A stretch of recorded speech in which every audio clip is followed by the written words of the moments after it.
Resolución de triángulos rectángulos. Resolver un triángulo rectángulo significa determinar todos sus lados y todos sus ángulos.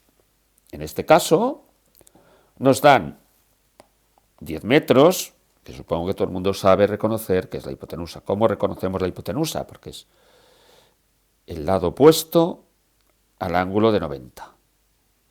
Por lo tanto, la hipotenusa es 10.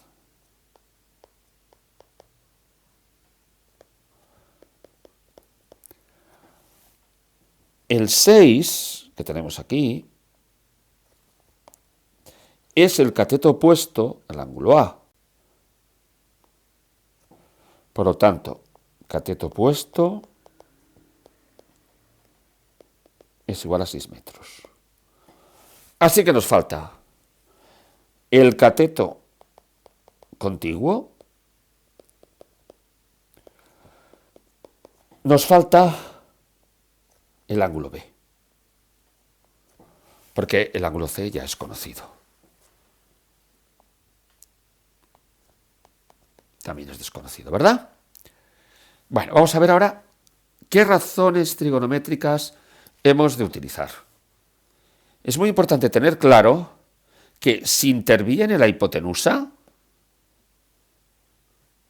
¿ves que aquí está la hipotenusa?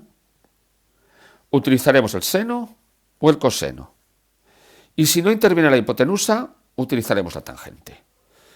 ¿Qué significa que intervenga la hipotenusa? O que nos las den, como en este caso, o que tengamos que determinarla, que vayamos a la caza de la hipotenusa. En este caso interviene la hipotenusa y da la casualidad que tenemos el cateto opuesto. Pues si interviene la hipotenusa y tenemos el cateto opuesto, utilizaremos el seno. De modo que ya sabemos que vamos a utilizar el seno. El seno de alfa es el cateto opuesto, que resulta que es 6, dividido entre la hipotenusa, que es 10. Si eso no lo tienes claro, pasa al primer vídeo de esta serie. Así que el seno, bueno, vamos a ponerlo en castellano, seno de alfa será 0,6. Y ahora viene un dilema y un problema súper importante. ¿Cómo nos las arreglamos para encontrar este A? Este ángulo A. Nos dicen que el seno de A es 0,6. Pero ¿cómo resolvemos esta ecuación? Que es una ecuación trigonométrica. En el momento que tenemos que resolver una ecuación en la que algo está multiplicando, lo que hacemos es dividir. Vosotros decís, lo que está multiplicando pasa dividiendo. En el momento que tenemos algo que está sumando, lo que hacemos es restar en ambos miembros, ¿verdad? Pues ahora tiene que haber algo que, como en este caso es la operación opuesta de la multiplicación, esta es la operación opuesta de la suma, que sea la operación opuesta del seno. Y esto es el arcoseno. Si yo quiero cargarme el seno de A, tendré que calcular el arcoseno del seno de A. Pero si yo hago el arcoseno de un miembro, para que se mantenga la igualdad, tendré que hacer el arcoseno del otro miembro.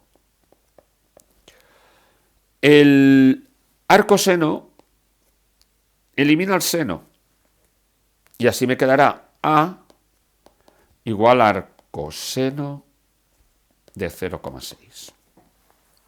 Ahora veremos cómo se hace esto del arcoseno, cómo se calcula, que nos ayuda nuestra máquina, no tenemos que hacerlo de ninguna manera.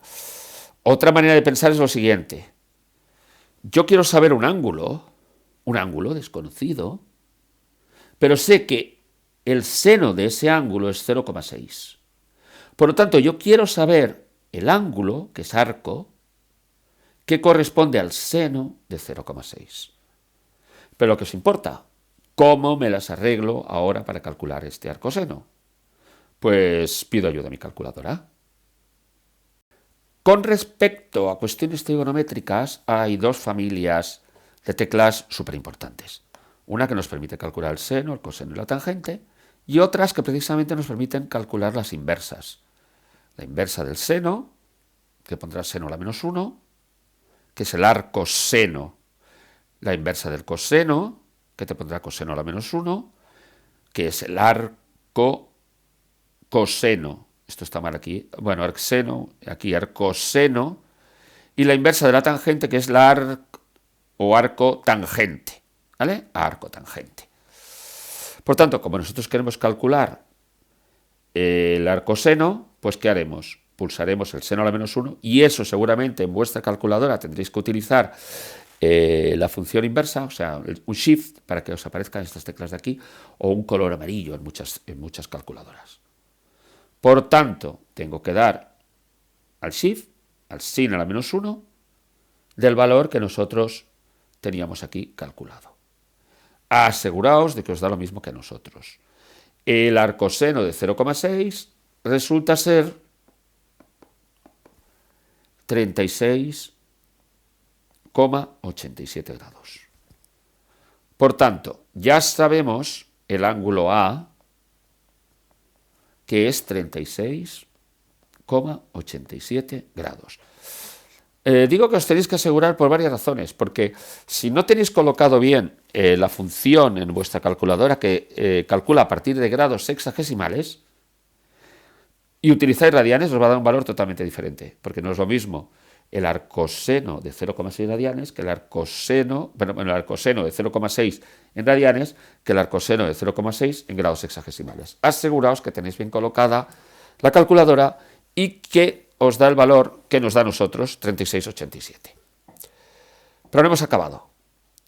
Hemos determinado A, 36,87, pero nos queda determinar B, este ángulo de aquí, y determinar este lado de aquí. Vamos a por ello. Empecemos cazando a B, al ángulo B. Sabemos que los ángulos de un triángulo, rectángulo o el que sea, suman 180. Luego, 180 tendrá que ser igual, 180 grados tendrá que ser igual a 36,87 más 90 más este ángulo beta que nosotros desconocemos. Así que restando 180 menos 36,87 menos 90, tendremos B. También bastaría con restar 90 de 36,87. ¿Por qué razón? Porque si ya tenemos un ángulo de 90, que es este, estos dos tendrán que sumar necesariamente 90. 90 y 90 nos dará 180. O sea que lo más fácil es hacer 90 menos 36,87. Y esta operación nos da 53,13. Luego ya tenemos calculado el ángulo B. Lo sabemos casi todo de este triángulo. Nos falta determinar el lado B. ¿Cómo determinamos este lado B? Pues quizá lo más fácil sea el teorema de Pitágoras. El lado B es un cateto contiguo, por lo tanto es un cateto. Y por Pitágoras, B cuadrado más 6 al cuadrado es 10 al cuadrado. O sea, B cuadrado será 100 menos 36. 100 y 36. Así que B cuadrado es 64 y B es la raíz cuadrada de 64, es decir, 8. Todo está cazado. El B es 8, el A 8 metros, claro. A es 6 metros, que ya nos lo habían dado. La hipotenusa es 10 metros. El ángulo A es 36,87 y el ángulo B 53,13. Este triángulo ya no tiene secretos para nosotros.